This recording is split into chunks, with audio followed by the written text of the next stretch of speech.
First process of digestion or catabolism of our proteins.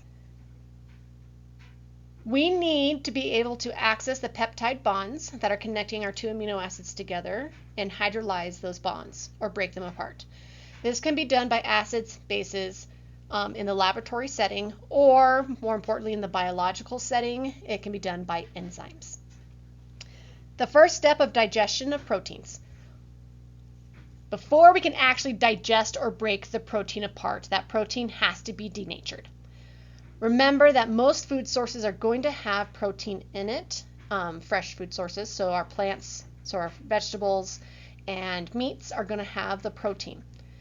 If you cook the protein first, or cook the food first, you're going to pre-denature the protein so that it's easier for us to go through this hydrolysis or catabolism process. If you're eating raw vegetables, or please don't be eating raw meat, but if you're eating raw meat, our body has to take on some of that process of denaturing before we can undergo hydrolysis. So you're going to eat your food, because that's typically what you're going to do.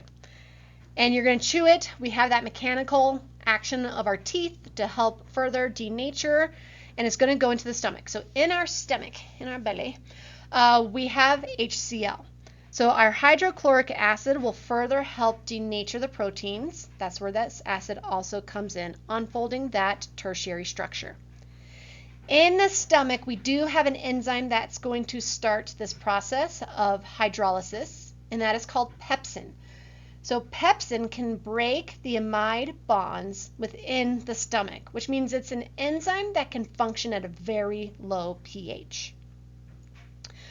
Though food does not spend a lot of time in our stomach, it's going to go into the small intestine, and we're going to have more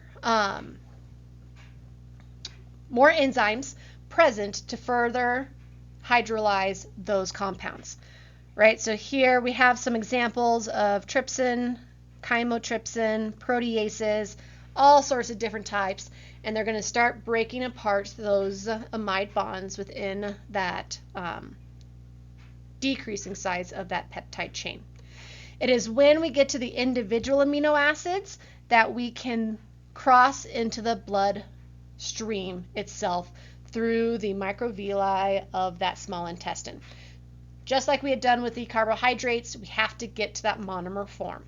And we do that by continually breaking the peptide bond between those amino acids.